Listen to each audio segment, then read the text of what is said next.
Welcome to the 2.0 Grandma's podcast. I am Dr. Marsha, and I am here today to share with you an incredible young woman who just happens to be a grandma. I'm going to let her tell you about herself. But before we jump into that, let me just say what 2.0 Grandma is all about and our mission, or what the podcast is about. So we are here focusing on redefining grandmas. We're not like grandmas of the past. We are a whole new breed, baby. We hit differently, okay, than the grandmas of the past. And we want you to know that these ladies are out here breaking the mold. They're doing their own thing, and they're really defining their 2.0 versions of themselves. So welcome to the 2.0 Grandma Podcast. And my special guest is Miss Kezia Hendricks. And I want to make sure, Kezia, you let me know if I'm saying your name right, and I do not have an issue with that, okay? But I just want to say to you that I'm so grateful and thankful that you are here. I am delighted. I am excited, because I want everyone to hear the things you are doing. And I want you to know this: I am in awe of you. Okay? I want you to know that. I love it when women are doing their own thing.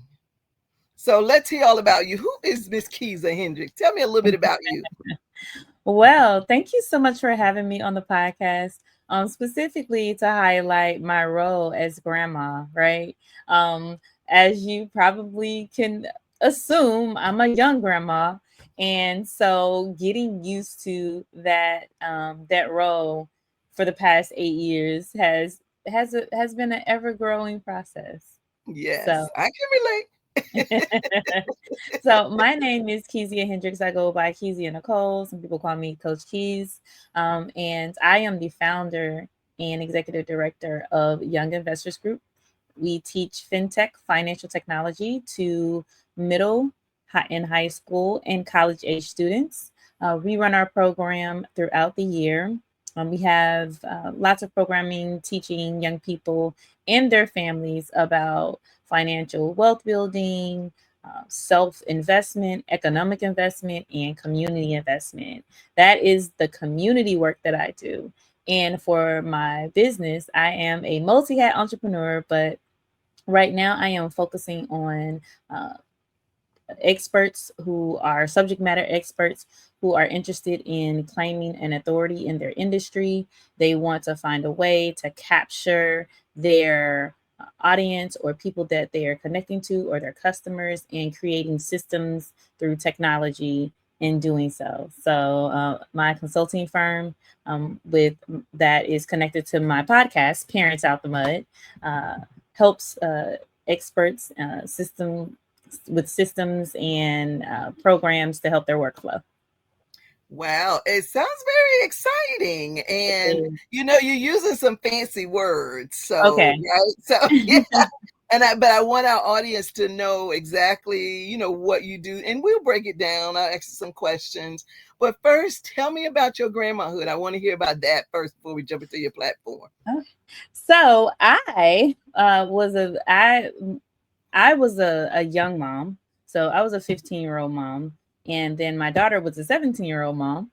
And so I became a grandma very early.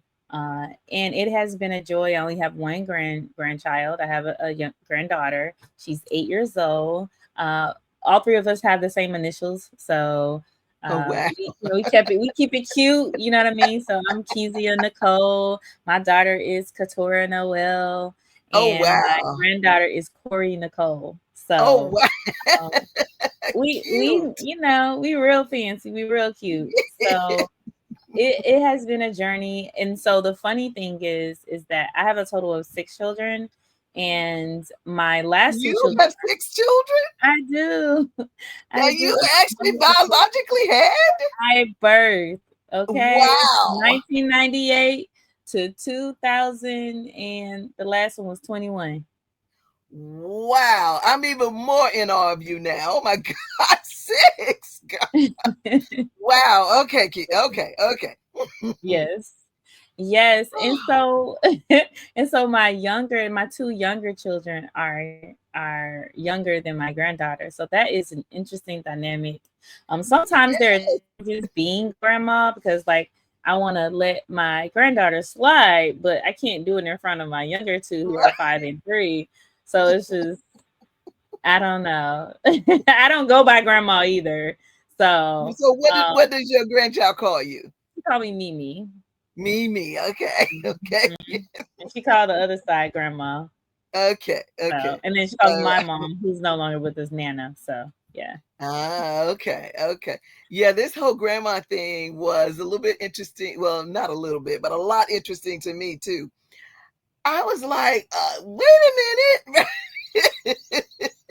I am not ready. He is not going to call me grandma. As a matter of fact, he needs to call me grand diva. Okay. Right. That part.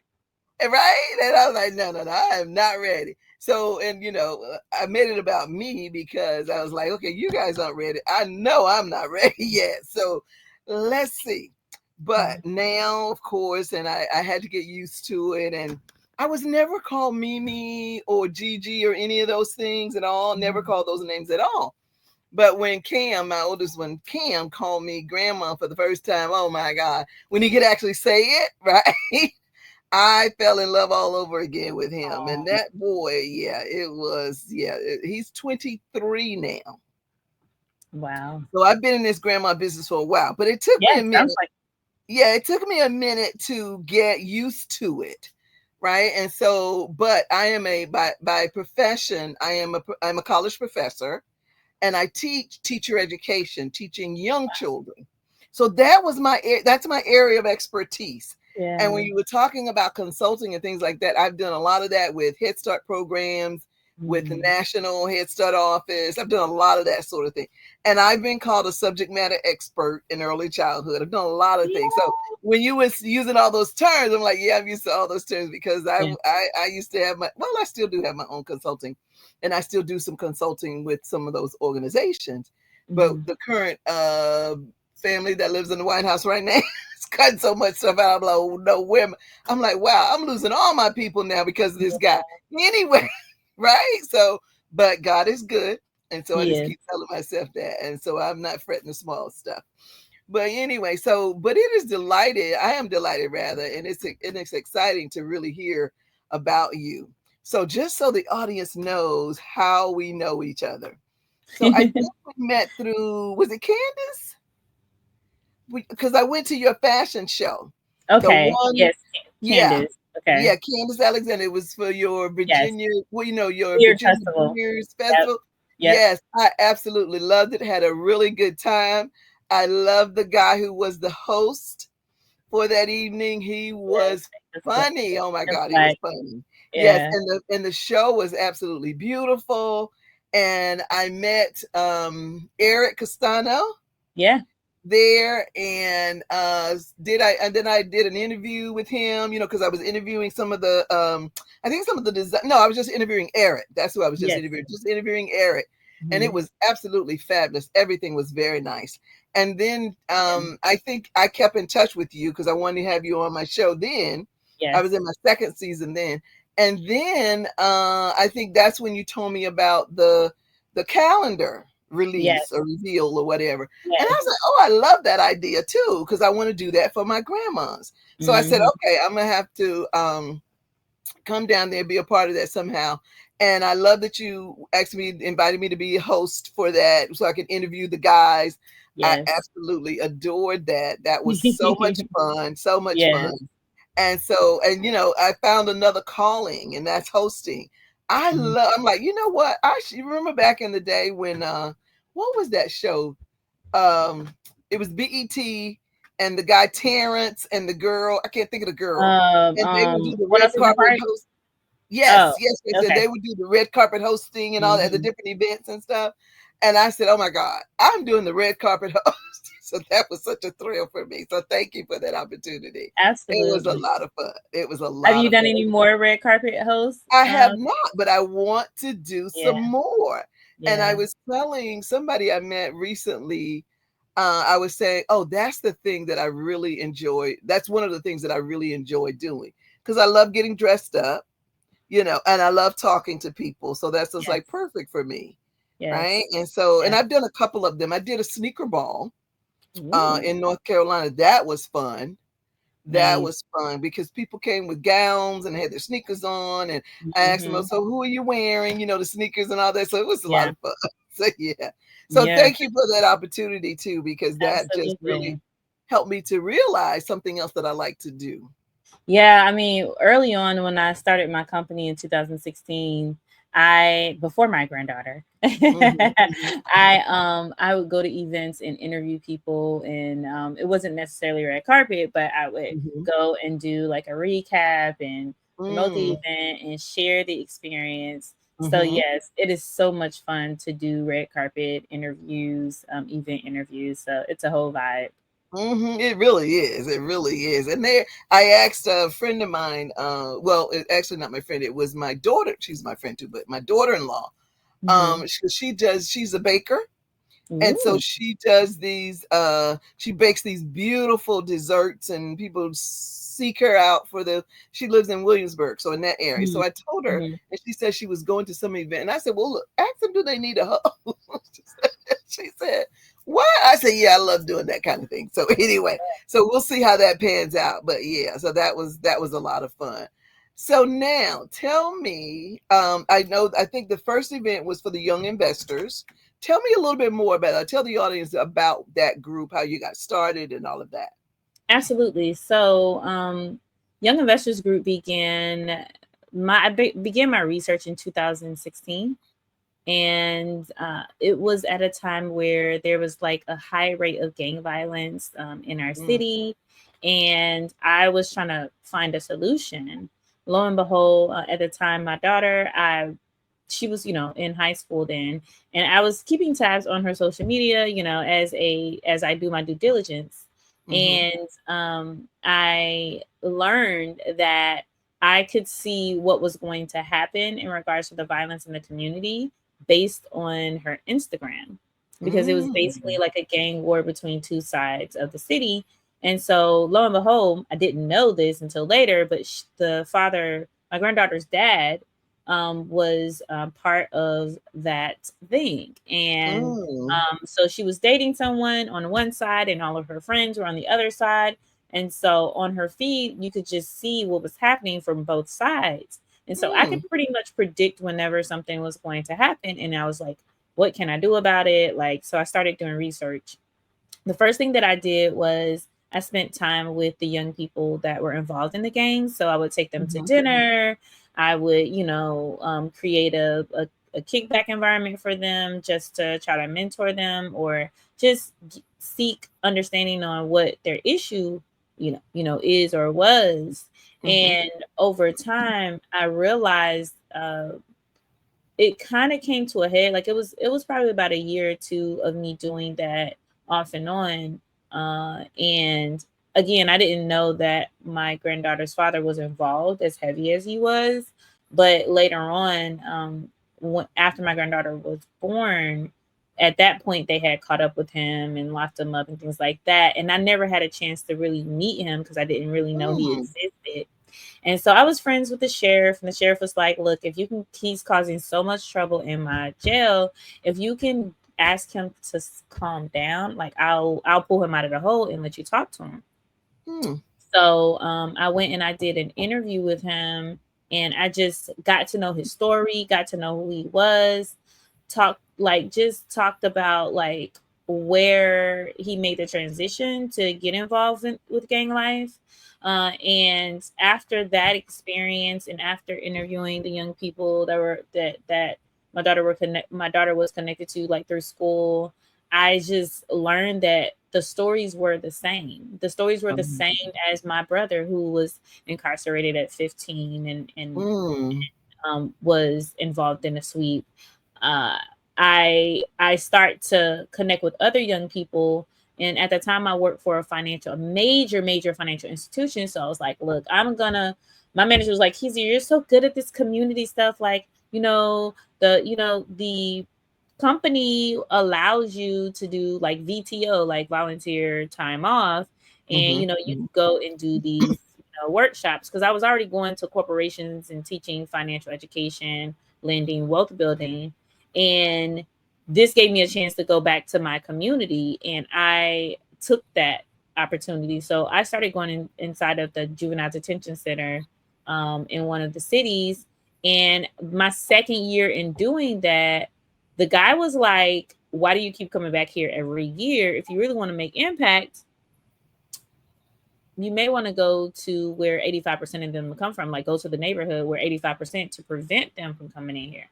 And I was like, Yes. that. Yeah. And so when I found out that Mm-hmm. 85% of them that were incarcerated came from one neighborhood, I was like, Wow. God, it's too much. Like, I just can't.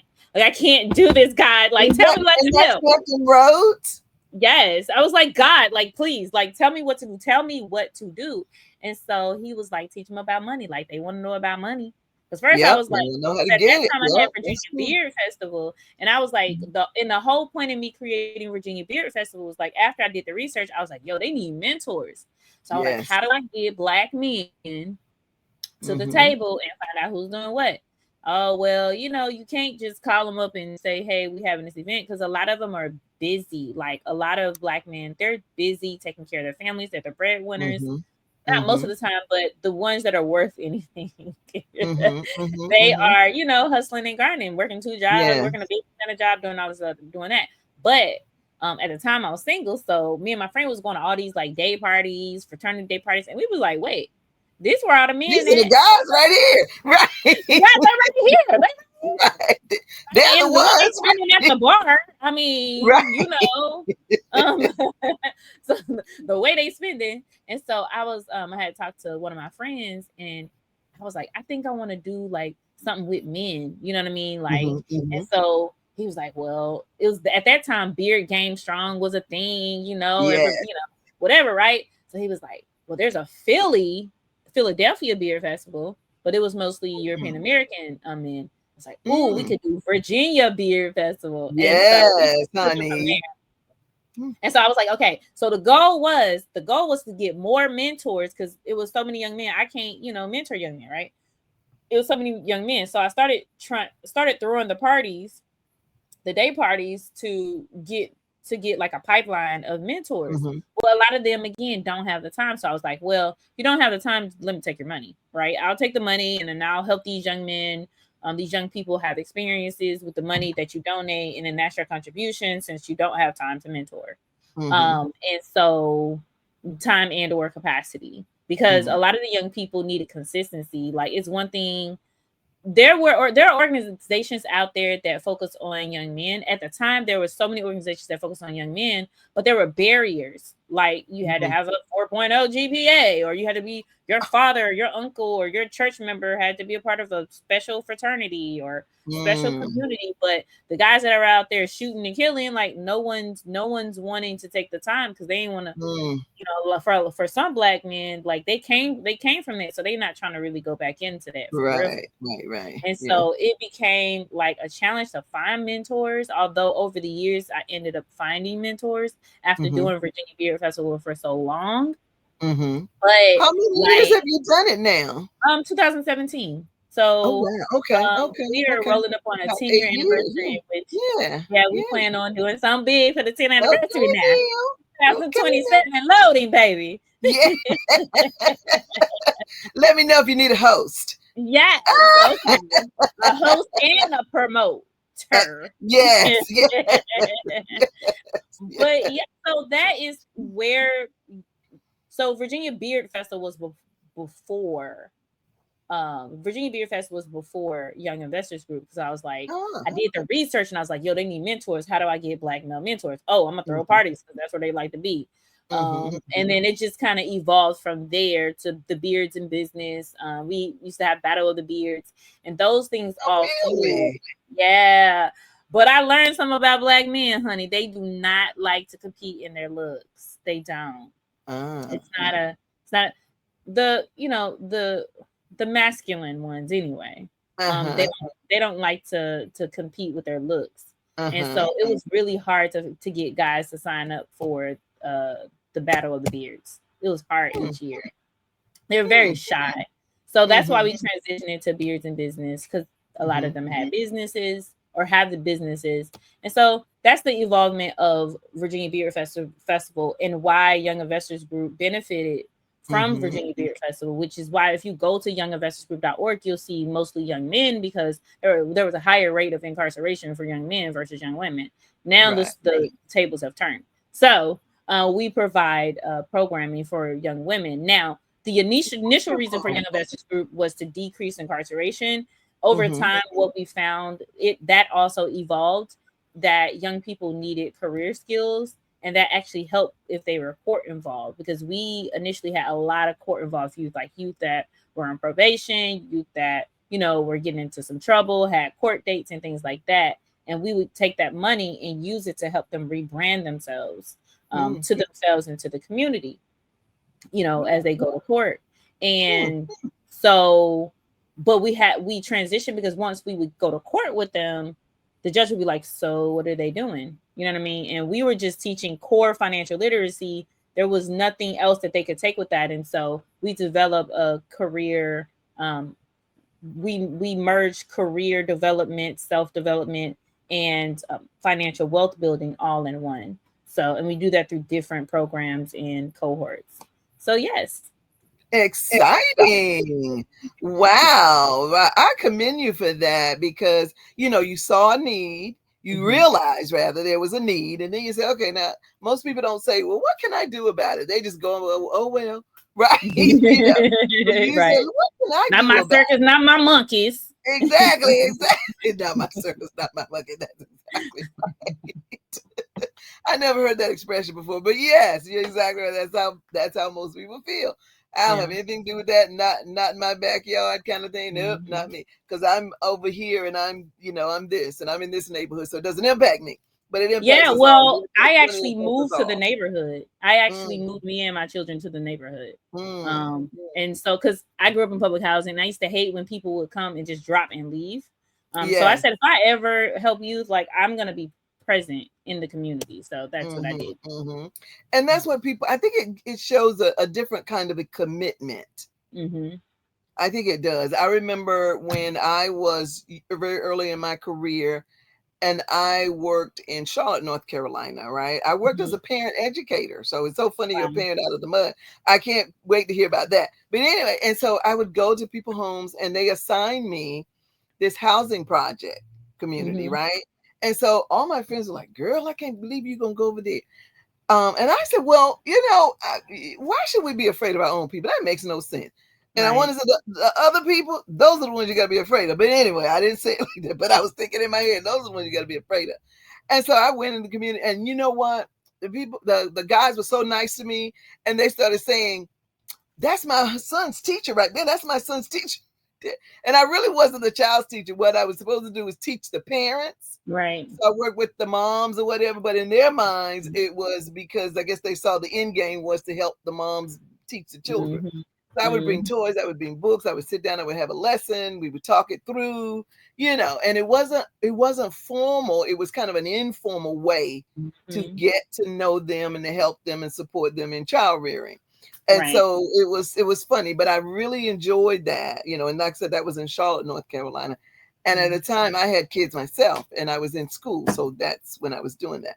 But I Yeah. really enjoyed doing that because it helped me to understand that sometimes in our our zest, our own, like goals and everything, and aspirations, we forget that maybe we once were there, Mm-hmm. or those are folks too. Those are people too, just like us. They Mm-hmm. want somebody to, lend them a helping hand, just like I want somebody to lend me a helping. And I don't want anybody to say, well, no, I can't go to your house because girl, you live in, Right.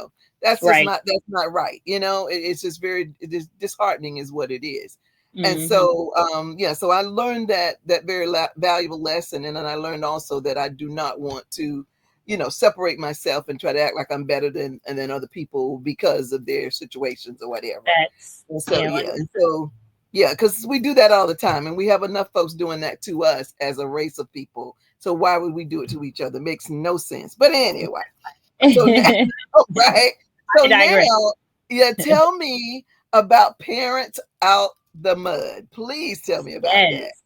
So as I evolved with Young Investors Group, I learned that a lot of the parents, uh, were like my mom, right? Exhausted, Mm, needed a way to transition and be more present.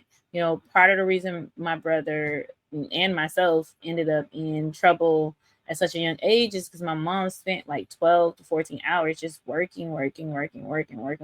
And by the time that she got off of work, she was exhausted and there mhm, was a mhm, very little quality time for us. And so supporting young people, as you said, you end up, the benefit is to support their parents as well.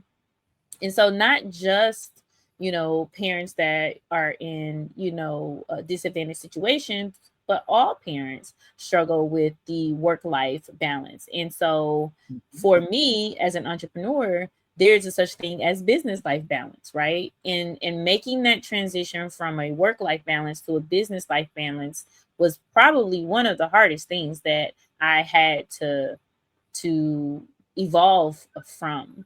mhm, And one of the things that I wanted to encourage at the time when I was meeting with those parents, with those young people in the public housing and disadvantaged, is that their work schedule didn't allow them to be present with their children. So like maybe they work at night based on their education, mhm, maybe they are a CNA, or they work mhm, the night shift at the factory and they don't make as much money, or they aren't working at all and they have a limit to income to be able to provide certain things for their young people. And so the Parents Out the Mud is just what that is, what it says: getting it out of the mud, getting both your financial, your economic mhm, situation out of the mud, as well as, if you are not in the mud financially, sometimes you're in the mud with your time, like my mom was. You're in the mud with um, spending more time with your kids, because especially if you're a new entrepreneur, you spend so much time in your business and you literally have to make a decision between pushing your business and being present. You know what I mean? Making the mhm, sacrifices mhm, for your children. So it's like, and or your grandchildren, right? So mhm, just like showing parents how to have the business boundaries, empowering them to, find, unique ways to manage their time, as well as like the services that I offer in regards to systems and technology. One thing, people like, you're a mother of six, right? How do you do it? How do you do it? How do you do it? It's systems, right? It's mhm, technology. It's, mhm, it's formatting your schedule. It's putting things on the calendar. It's automating things. And mhm, for mhm, you know uh, subject matter experts who want to find ways to use technology and use systems to improve their operations so that they can spend more time with their family, so that they can create that business life work balance. And so that's what Parents Out the Mud is about. And shout out to my mom, who was a single mother of 12 children. Those 12. 12 children, eight girls and four boys, birthed them all, right? Wow. Self, no C-sections, all straight natural. And Oh my God. I Well, let normally, me is my Shiro. Oh God. listen, I I normally, like most people, when I tell people that, most people that are like in their 60s and 70s, oh yeah, my grandmother. I'm like, nah, I don't got the story of, Right. I'm fairly young. Not many of my peers have the story to say Yes. that they, and I'm one of the older ones. Like, it's not Uh-huh. like, I'm the baby. Like, Baby, I'm right. actually in the Wow. top five. Okay. Wow. So so my mom was definitely out, like she was getting it. I can't say she got it all the way out of the mud, but she Uh-huh. definitely set the bar to allow me to get it out of the mud. And so Yes. me Yes. to be able to, so those things that my mom did not have access to, that is what Parents Out the Mud, offers. So, Wow. entrepreneurship, if Uh-huh. I was like a social worker from my mom, right? Back in those days, some of the things that you learn on Parents Out the Mud would have been things that she could have used to improve her quality of life as a Mm-hmm. parent. I would have connected her with, a business coach, right, where she can learn to scale her her sewing business, which will Mm-hmm. allow her to manage her schedule so that she can Mm-hmm. do what? Take us to basketball games and put us in Exactly. sports and be present. So it's all connected. Yeah, yeah. I love that. Well, you are a brilliant woman, okay? And I love that you have created things that are really, really very basic needs that most people don't think that, oh, yeah, there's a business in there, Mm, right? I yes. mean, to me, that's a gift because, we, like I said, we tend to overlook it. Every family where there are two working people or one single family, single parent family has an issue with time. Yeah. There's always a barrier of, do I have enough time? That work life balance. Like I said, I teach early childhood, and that is one of the issues that we teach about. How can we support our families? When we get the children in the program, right? In this early childhood program, we also get the family. And so we have to work with the family and not make them feel guilty because they're in the mud, so to speak, right? But let's figure out how we can help them get out of the mud. And I remember when I worked at a school and I was teaching, I was a teacher assistant then. This was before I had my degree. And I worked as a teacher assistant. And it was so funny because the children would kind of split, like I'd say 60-40, and I don't know which was which, Caucasian and children from low income housing, in Hmm. another community, again in Charlotte. And I was a teacher assistant, and there was one little boy, Bobby. Bobby gave us so much trouble, but the thing is, Bobby needed attention that he was clearly not getting at home. He didn't Hmm. know how to get it though without being, disruptive. The teacher, who was Caucasian, could not stand Bobby because Bobby looked like me. She would put Bobby off on me. And so at Mm, first, I didn't know how to handle Bobby's behavior. So I said, let me see, I need to take some classes to do something to learn how to help Bobby. I was mhm. determined to help Bobby, right?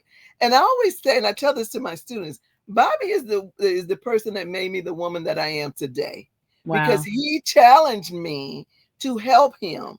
I could have just said, Bobby, get over there and get out of my face. Like some teachers do to kids. I could have done that.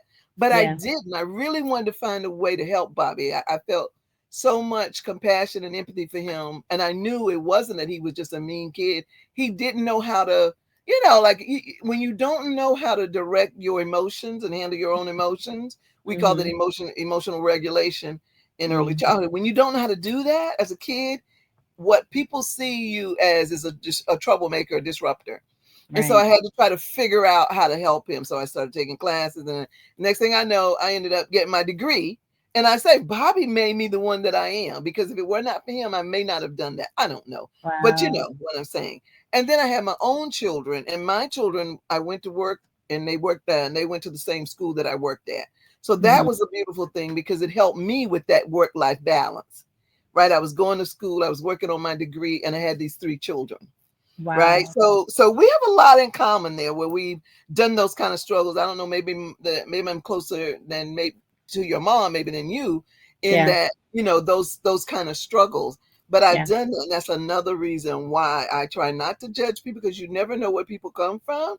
Yeah. And just Yeah. because my name has a doctor behind it today does not mean that I did not struggle. Okay, Right. Exactly. And I does was not gonna mean say that I so. cannot relate.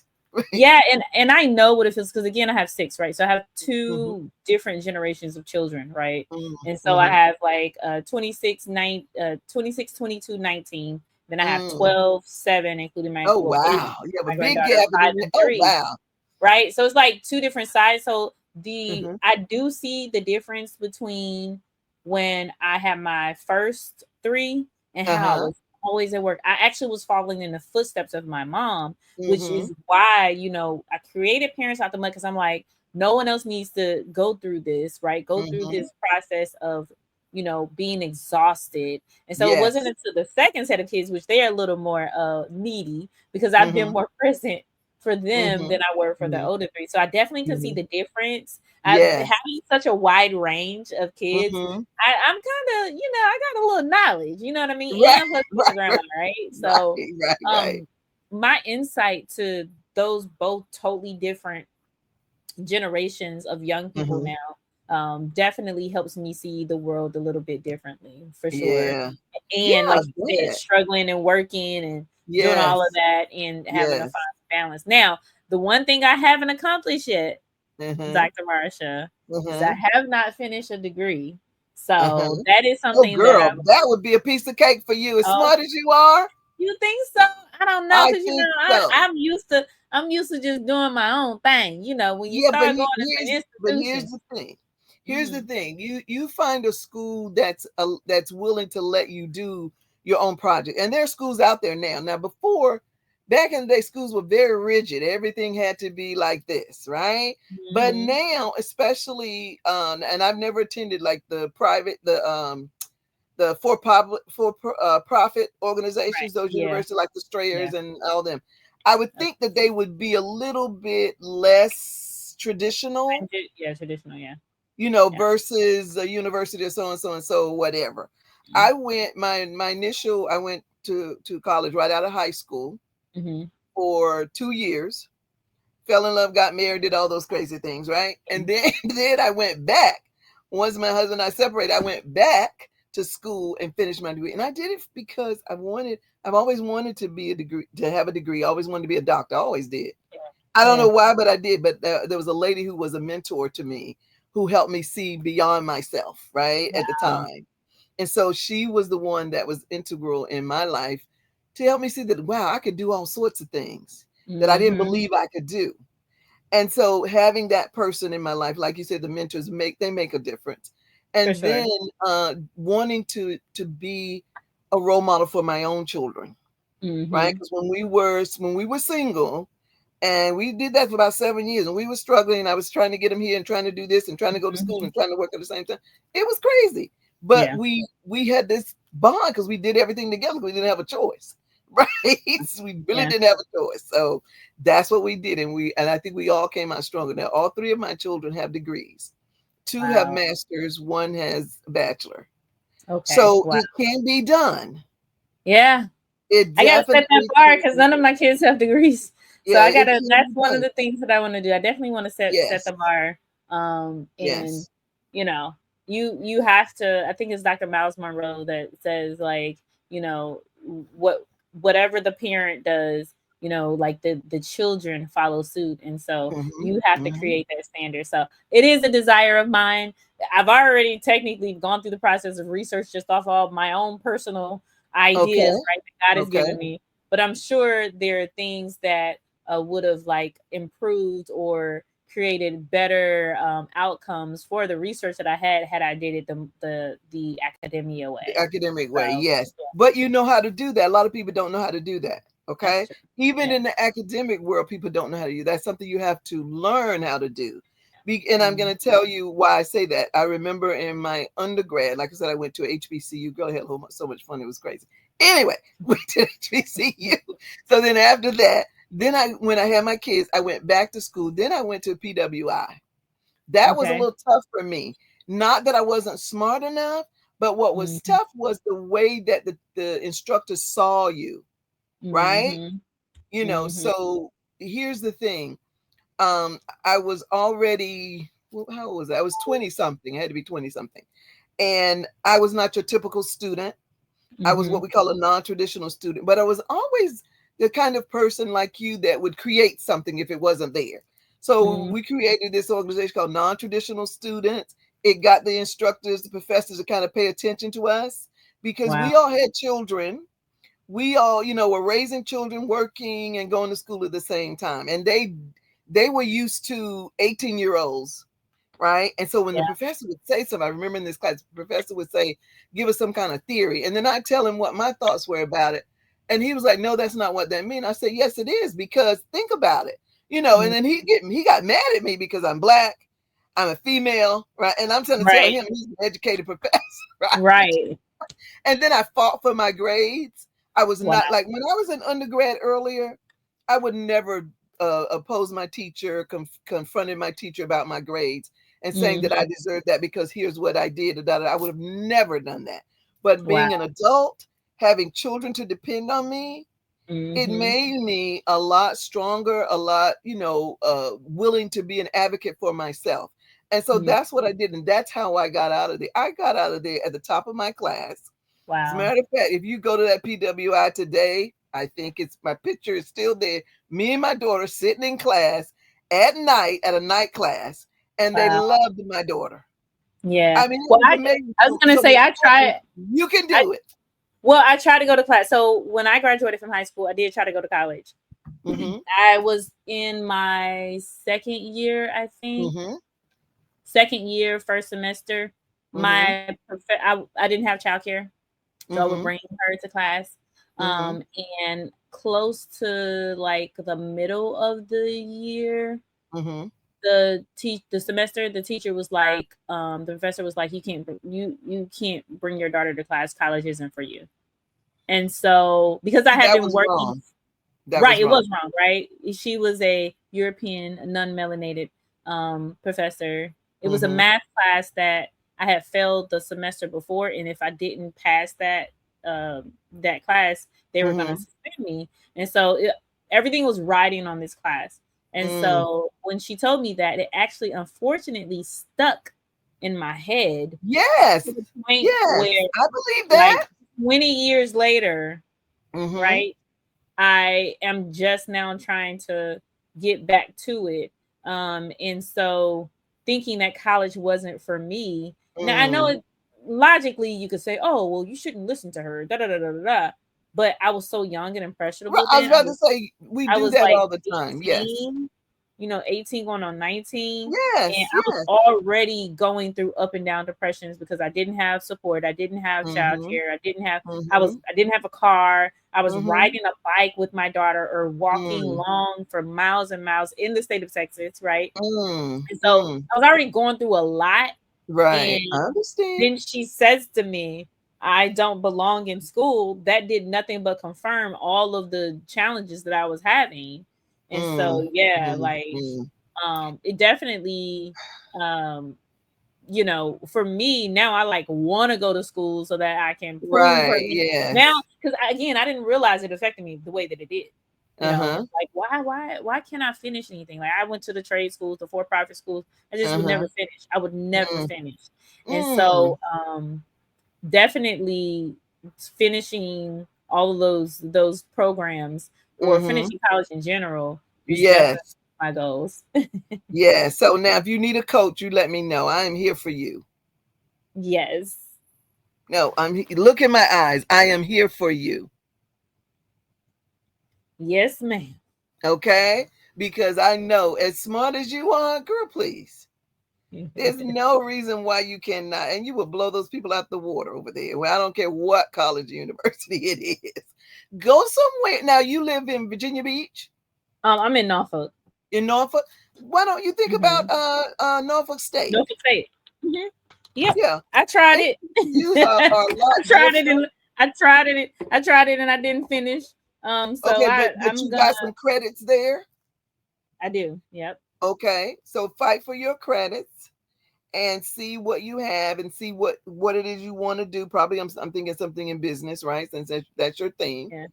right? Yeah. So yeah, and you got to find somebody over there who's going to be willing to help you. And now, you can find people at ODU as well.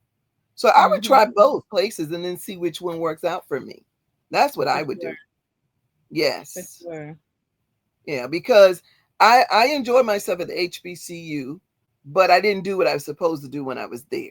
But when I was Mhm. forced to, grow up, and had to do and had to fend for my children to make sure I was being a role model, that changed everything for me, For sure. everything.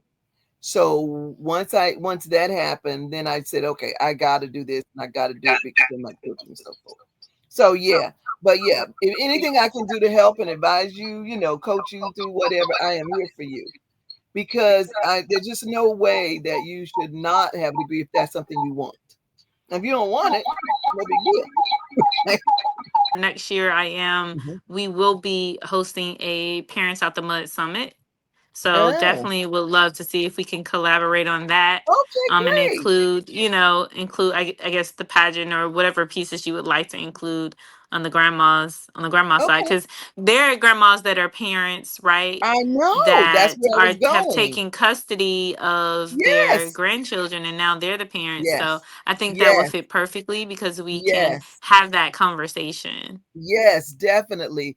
There is a that's where I was going because the what I do the pageants for, we raise money. It's a fundraiser for us Mm-hmm.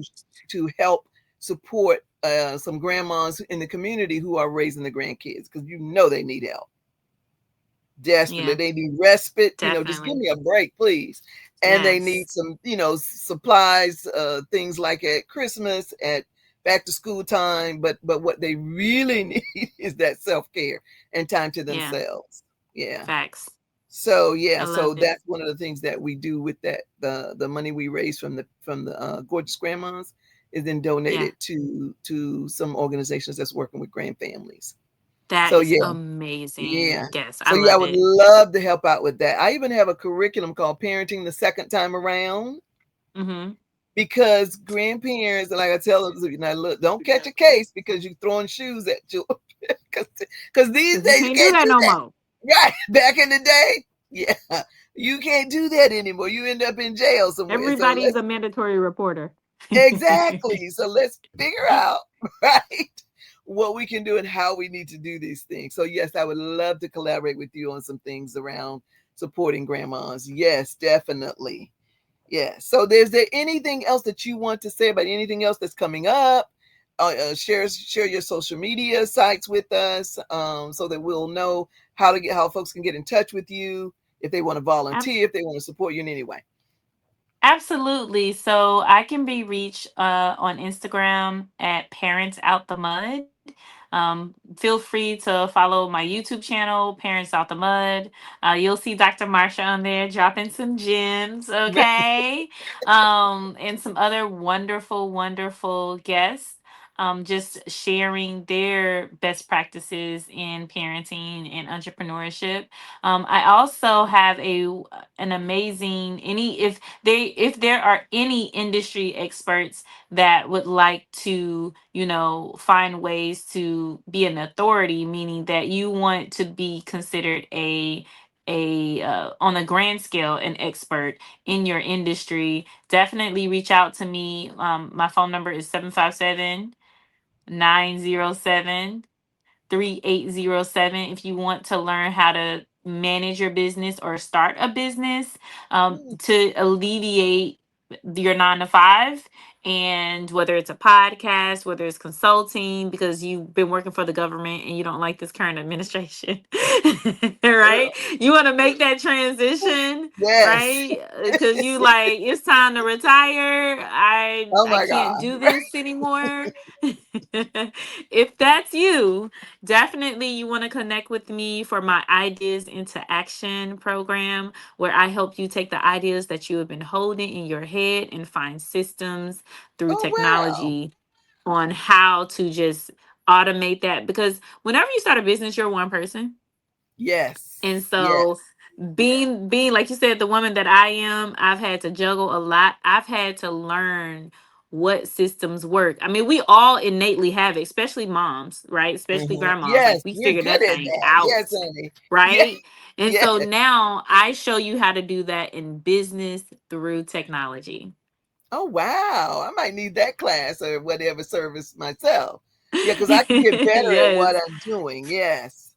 Yeah, Hmm. absolutely. Just make Okay. it look, it's a one-click situation. Oh well, yeah, that's exactly what we need, a one click situation for everything. Oh my God. But Yes, honey. everything. Yes, yes, yes, yes, Give us yes. time to get that rest we need. Yeah, because that work-life balance is a real thing. I remember when I started my doctorate program, that was one of the things that the professor said. She said, okay, now you guys need to know you're going to have to figure out this work-life balance, because now you're adding school to the mix. Yeah. And I got my doctorate once my daughter, who's my youngest child, went off to college. I said, okay, well, she's at college, I'm gonna be at college again working on my doctorate. So that's what I did. Yeah. That's how I did it, right? And to me, that was the Nice. smartest way, because I didn't have any more children at home to deal with. It Mm-hmm. worked beautifully. It worked beautifully. So, but yeah. Amazing. So yeah, This you is so gotta figure inspiring. Yeah, thank you. But Yeah, you got to that's figure it out for yourself, yeah. right? Because no one else is. But I have Yep. really thoroughly enjoyed talking to you more, getting to know you more than I did before. And I'm gonna have to tell Candace that we got together today. Well, I have enjoyed talking to you, and I want It's to. definitely worth it. Yes, yes, yes. Please, Yeah. let's stay in touch. I know I have your number, and I will message you. I'm doing, like I said, the Gorgeous Grandma in Hampton. We're doing that on August 15th. We're doing Okay. one in my hometown in North Carolina. I'm from a town called Ooh, Lumberton, I North want to. My Carolina. friend, my best friend, just moved to North Carolina. So tell Really? me What when. part? We. What part? I think she is about to move to Raleigh. Raleigh. Okay, capital. Okay, Hmm. we're a couple of hours from Raleigh, but yeah, that's we're doing it there, and then we're also doing it in Charlotte this year in Okay. September. Yeah, so I want to Awesome. do more of those, right? Those kind of events because I think grandmas deserve to be honored. For sure, Yes, 1000%. That's yeah, an understatement, Dr. yes, Marsha. yes. I mean, because Yes. we take care of everybody else and we never take care of ourselves. So I'm saying, okay, girl, it's time to take care of yourself. Okay, let's do you. Let's do whatever you want to do in this 2.0 version of your life. Okay, so Yes. that's where Yes, we at. absolutely. So I really appreciate you, Keys, and I look forward to working with you, collaborating with you on a few things. Okay. Awesome. Sounds Okay. amazing. Thank you, All Dr. right. Marsha. You're Take welcome, and let's stay in care. touch, honey. Bye bye. All right. Bye-bye. This is Dr. Marsha signing off on the 2.0 Grandma Podcast. We will be back next week with another episode with some incredible stories of women who are breaking the molds, honey, and living life on their own terms. And if you're interested in sponsoring or being a sponsor, one of our sponsors for some of the Gorgeous Grandma events, or being a sponsor of our podcast, we'll show a commercial for you, whatever, or just being a vendor at some of our events, please visit our website at grandmas, the number two, the word point, lowercase o.com. So grandmas2.0.com. Thank you. And please subscribe to our YouTube channel and follow us on Instagram at the 2.0 grandma, at the number 2.0 grandma. Thank you. Introducing a remarkable book, a tapestry of stories from atypical grandmas whose lives are a treasure trove of wisdom and inspiration. Stories of inspiration, life lessons, and wisdom from grandmas by Dr. Marsha McLean. This extraordinary book is now available on www.grandmas2.0.com and on Amazon.